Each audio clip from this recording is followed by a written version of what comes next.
Chapter 10, Albert Bandura's Social-Cognitive Theory by Rosalind Martinez.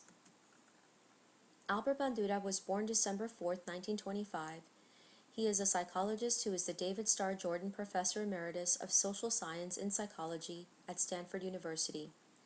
He has been responsible for contributions to many fields of psychology, including the social-cognitive theory. He is especially known for the influential 1961 Bobo doll experiment. The study was conducted to investigate if social behaviors, aggression in particular, can be acquired by observation and imitation. In this presentation, we will focus on Albert Bandura's social-cognitive theory and how it addresses the nature of the learning process and the outcomes of learning. It explains how learning complex skills and abilities occurs in an individual simply by observing another individual's behaviors and consequences of such behaviors. First, we will address the nature of the learning process. In the natural setting, observers do more than mimic an observed behavior. In fact, the learner will pick and choose which behavior he or she likes or dislikes, feels is appropriate or not, and then determine if he or she will imitate such behavior at a later time. A basic assumption of social cognitive theory is that this observation and decision-making process is a key mechanism in the acquisition of both pro-social and antisocial behaviors. Bandura included three factors first proposed by Kurt Lewin, a German psychologist, in his explanation of learning. They are behavior, the environment, and the internal events that influence perception and actions. This three-way interlocking relationship is referred to as reciprocal determinism. And now we will discuss the outcomes of learning. The social cognitive theory views learning and performance as two separate events. Learning is defined as the acquisition of symbolic representations in the form of verbal or visual codes that serve as guidelines for future behavior.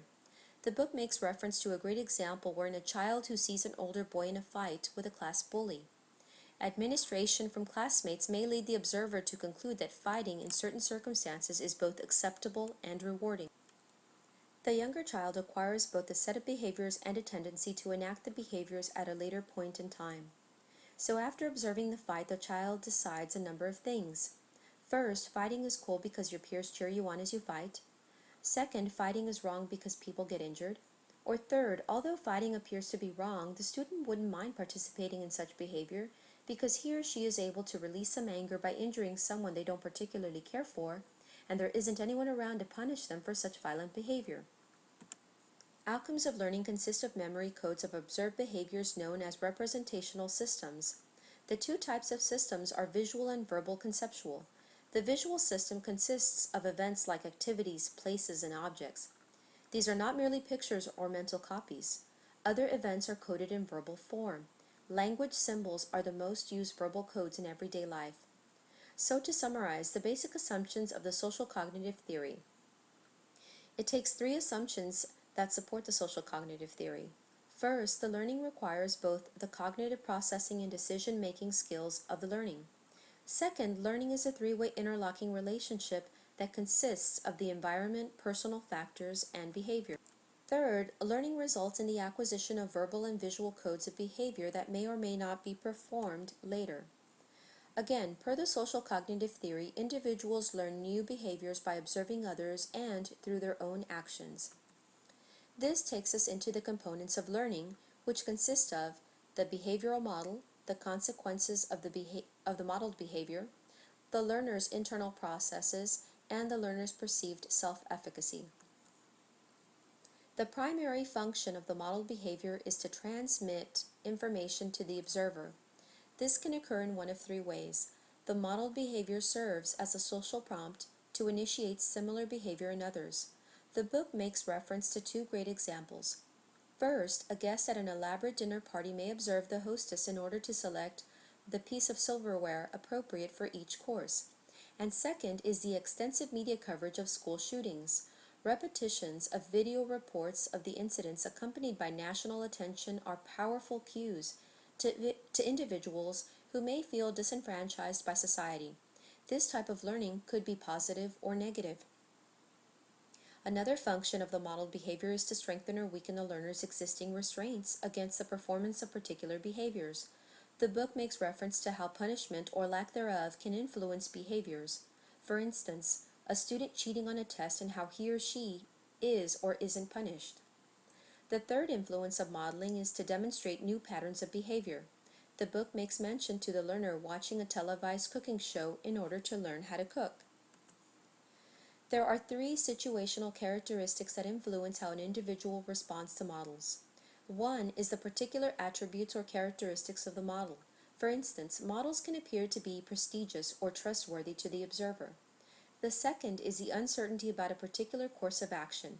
The observer may view the model is successful due to the model's speech, style, age, and signs of expertise.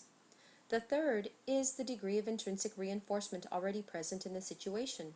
For instance, watching television but engaging in the activity itself is reinforcing for the observer. Three types of consequences that influence behavior are vicarious consequences, which are associated with the observed behaviors of others.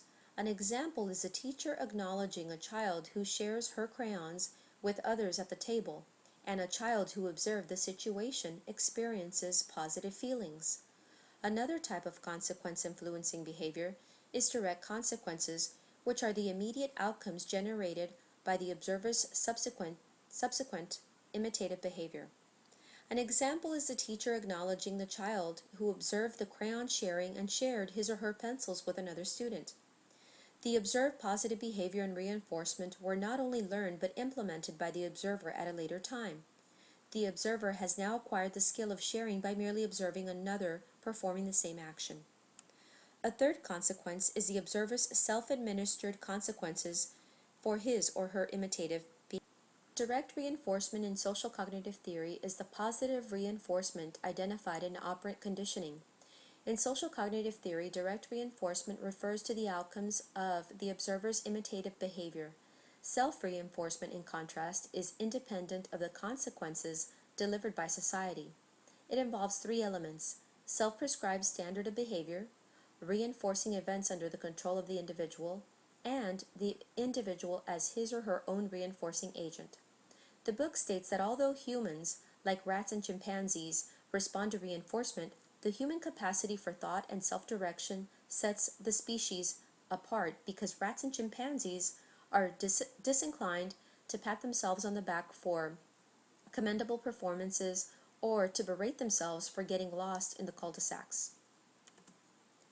The cognitive processing of events and potential consequences guide the learner's behavior. Four component processes are responsible for learning and performance. They are attention, retention, motor production, and motivational processes. Observer characteristics that influence attention are perceptual set, observational skills, arousal level, past performance, and sensory capacities. An important retention process is rehearsal, both mental and motor rehearsal. Mental rehearsal requires that the learner internally represent the absent events. These events then guide the motor rehearsal. Retention processes are influenced by the learner's development. Motor reproduction includes selection and organization of responses at the cognitive level, followed by their execution. The developmental level of the individual influences motor reproduction.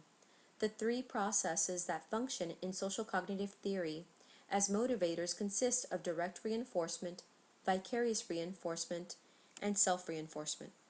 The processes that motivate an individual bring about a discussion on self-efficacy. The role of self-efficacy refers to the beliefs about one's capabilities and the beliefs that motivate learners in particular ways. Efficacy beliefs are instrumental in the activities and situations that people choose, and these beliefs can affect the direction of personal development. A further discussion on self-efficacy will follow in our next presentation. Thank you.